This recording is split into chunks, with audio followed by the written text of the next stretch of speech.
নমস্কার, মমতার কিচেনে আপনাদের স্বাগত। আজকে আমি আপনাদের করে দেখাবো এঁচোড় চিংড়ি। চলুন আমার রান্নাঘরে, দেখা যাক আমি কিভাবে করছি। কাঁচা কাঁঠাল কেটে এইভাবে দুই টুকরো করে জলের তলায় রাখলে কাঁঠালের আঠাটা অতি সহজেই চলে যায়, তখন কাটতে সুবিধা হয়, আঠা অনেক কম লাগে। এঁচোড় চিংড়ি বানানোর জন্য আমি এঁচোড়টাকে এইভাবে ছোট ছোট টুকরো করে কেটে নিয়েছি। এখন আমি এটাকে সিদ্ধ দিয়ে দেবো। এঁচোড়টাকে কুকারে দিয়ে দিচ্ছি সিদ্ধ হওয়ার জন্য। এখন দিয়ে দেবো এর মধ্যে জল আন্দাজ মতো, দিয়ে দেবো সামান্য নুন, আর দিয়ে দেবো কয়েক কোয়া রসুন। এখন সামান্য একটু তেল দিয়ে দেবো, এতে করে এঁচোড়ের আঠাটা প্রেসার কুকারে লাগবে না।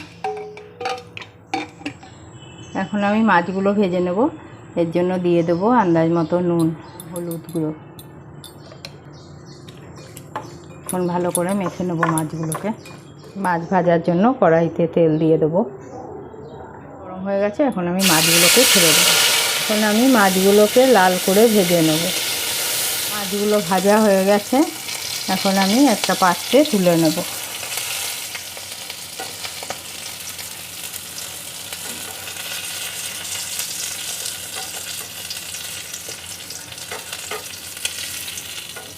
এই একই তেলে আলুগুলো ভেজে নেব।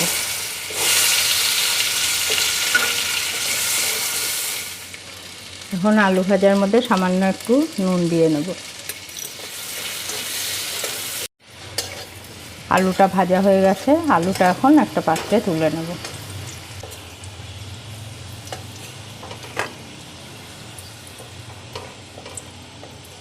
আর একটু তেল দিয়ে আমি এঁচোড়টাকে ভেজে নেব।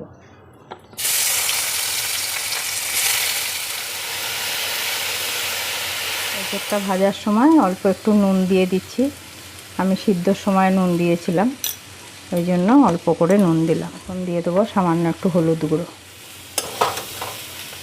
ভালো করে নাড়িয়ে নেব। নুন আর হলুদ দিয়ে 2 মিনিটের মতন ভাজা করে নেব। এঁচোড়টা ভাজা হয়ে গেছে, এখন একটা পাত্রে আমি তুলে নিচ্ছি। ফোড়নের জন্য কড়াইতে সর্ষের তেল দিয়ে দিয়েছি। এখন দিয়ে দিচ্ছি তেজপাতা ফোড়ন, আর দিয়ে দিচ্ছি 2-3টে শুকনো লঙ্কা ফোড়ন, সামান্য সাদা জিরে। ফোড়নটাকে একটু ভাজা ভাজা করে নিচ্ছি। এখন এর মধ্যে দিয়ে দিচ্ছি পেঁয়াজ বাটা।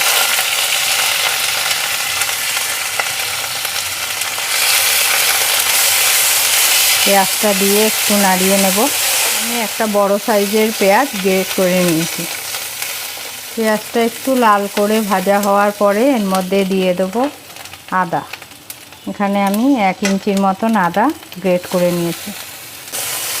দিয়ে দেবো 6-7 কোয়া রসুন গ্রেট করা।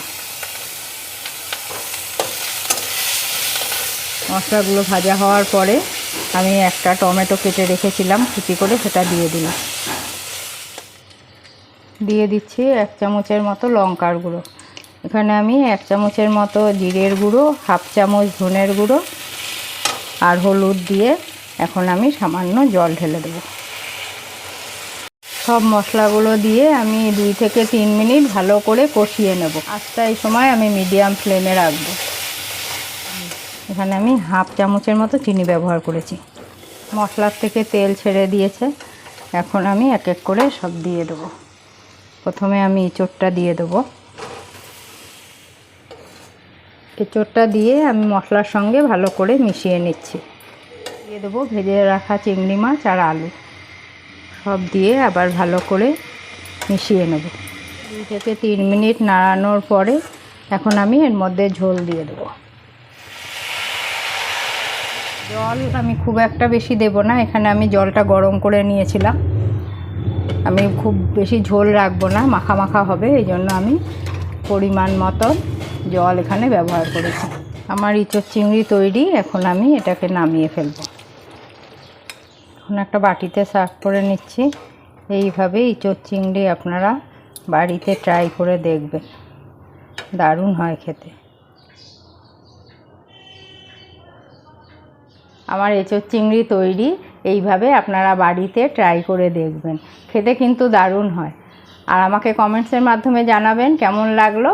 আজকে এখানেই শেষ করছি। নেক্সট দেখা হবে অন্য কোনো রেসিপির সাথে। ভালো থাকবেন, সুস্থ থাকবেন।